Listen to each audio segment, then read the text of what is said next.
Greetings, I'm Chris, and welcome to Episode 4 of the Blanket Fort Studio.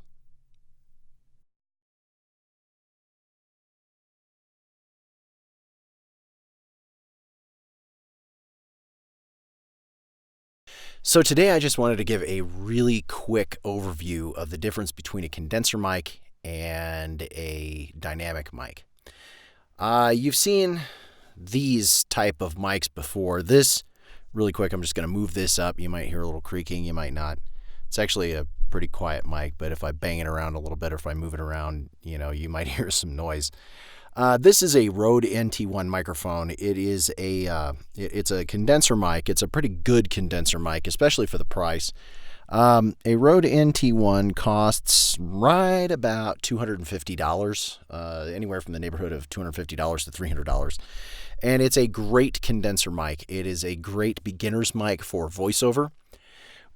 When you're in voiceover, you want to have a microphone that's going to capture all of the nuances and all of the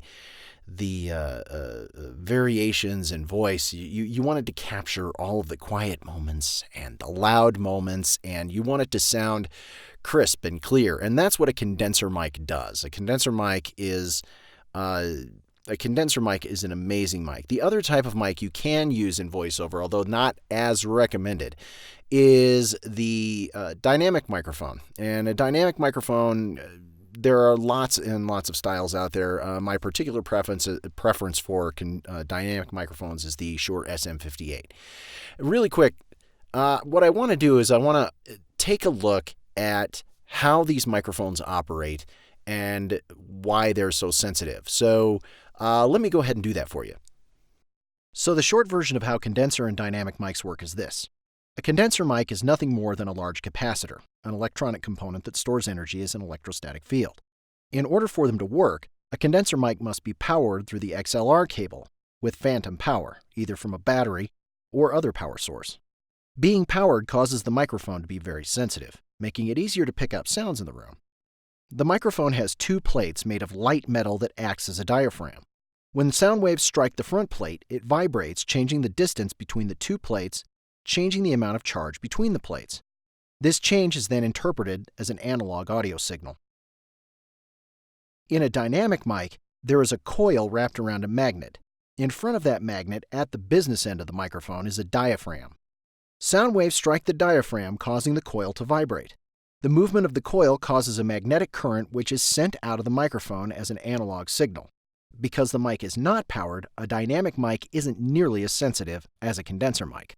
Well, anyway, I hope that kind of gives you an idea of what the difference between a condenser mic and a dynamic mic is, at least how they operate. But how they sound is a completely different animal.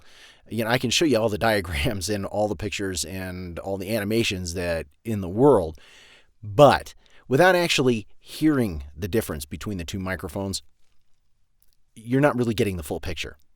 So this is, like I said, it's a $250 microphone. So price range wise, it's going to be a little more expensive than a microphone like the Shure 58. But the Shure 58 is a legendary microphone. The Shure 58, well, at least that's what their paperwork says anyhow. The Shure 58 is probably one of the most recognizable microphones in the industry. It's used by singers and artists and musicians, and it can be used in voiceovers in very quiet environments. And sometimes, if you're a voiceover artist working for somebody else and you're at somebody else's studio, a Shure SM58 might just be the microphone that they give you. So what I'm going to do is I'm going to do a quick comparison of the sound of a Shure SM58 and a Rode NT1 microphone. And I'm going to do a reading of a piece that I have on file here. I'm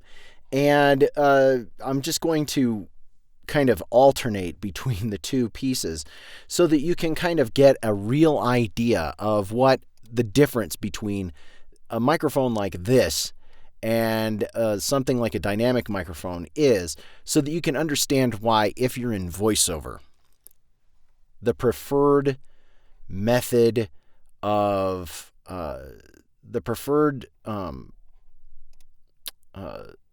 preferred type of microphone that you're going to want to use for voiceovers is going to be a condenser mic. If you can get a condenser mic, that's the kind of mic you're going to want to use in voiceovers. And I'm going to demonstrate that right here. I'm going to read a paragraph from a book into this microphone, and then I'm going to read a paragraph into the SM58, and I'm going to cut between those two readings sentence by sentence so you can kind of get a real idea of how this works. Now, right now, as you know from the graphic, a condenser mic like this takes plus 48 volts of phantom power, which also gives it quite a bit of gain. So right now, my Focusrite, which is my interface to my computer, is turned up to about 2 o'clock on the dial. The volume's up to 2 o'clock on the dial, down from 6 o'clock. So 2 o'clock position, clockwise from 6. So here we go. I'm gonna do this. I'm gonna introduce you guys to the Shure SM58, and once I've introduced you to the Shure 58 and you've got a good look at the microphone, I'll do the reading. So let's take a look at the Shure 58 next. Okay, so this is the Shure SM58 microphone, and let me pull this up so you can see this a little bit better because I realize it's just a little bit out of frame. If you look, okay, so here's the Shure SM58, and this microphone is extremely recognizable. It's very directional. The pattern, it's a cardioid pattern, so the pattern comes around the mic, and it pretty much points right here. And if you move away from the microphone in any direction, you can still hear, me talking. But you'll also, if you've got headphones on, you can hear the static in the background. And the reason for that is because this microphone is not a high-frequency microphone at all. As a matter of, it is a high-frequency microphone, but the problem is that there is no phantom power to amplify what you're hearing. And so this microphone is a lot more quiet than, as far as it's not nearly as loud as a condenser mic. It's also not nearly as sensitive as a condenser mic because of the fact that it's not a powered mic. And pardon me. And the electricity that runs through a condenser mic is part of what helps make it so sensitive. These microphones do not have power running through them. As a matter of fact, as you recall from the graphic, the magnet bouncing through the coiled wires tends to create the electrical charge that ends up being sent to the computer and gives you sound. So you can tell the difference already, but you'll really see the difference here in a second when I do the demonstration. So let's go ahead and do that demonstration so you can really hear the difference between this dynamic microphone and my condenser mic, the Rode NT1. Mark Thompson gripped the wheel of the Crown Vic, restraining himself from flinging open the door and sprinting onto the crime scene. The door was a shield against what awaited him in the park. He had never felt this kind of dread in his 20 years as a sheriff's deputy. While the radio traffic at the scene was nonspecific, he heard enough over the police radio back in his office to glean most of the vital details. A young, female victim with no identification, same as the other two. No one at the sheriff's office said anything directly to him about the find, even though they knew he was leading the investigation. They were trying to keep the Vic's identity a secret. So there you have it. As you can tell, the sound between a condenser mic like the Rode NT1 here and a dynamic mic like the Shure SM51 is light years apart.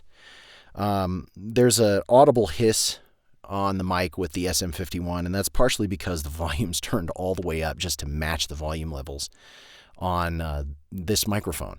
So when you go to purchase a brand new microphone for voiceover, think about this. A dynamic mic is relatively inexpensive, and it works, but it doesn't work as well as a slightly more expensive condenser mic. And when you buy one of these condenser mics, you also have to take into account that you need 48 volts plus 48 volts of phantom power to run it, to allow it to actually work. And if you don't have a device that supplies 48 volts of phantom power, you can get yourself an amplifier. They have them available at most music stores.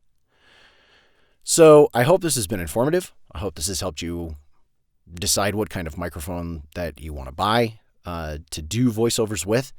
And I hope I've at least kind of pointed you in a direction so that you guys kind of know what the difference is. Thanks for stopping by the Blanket Fort Studio. I have been Chris Baitens. Take care.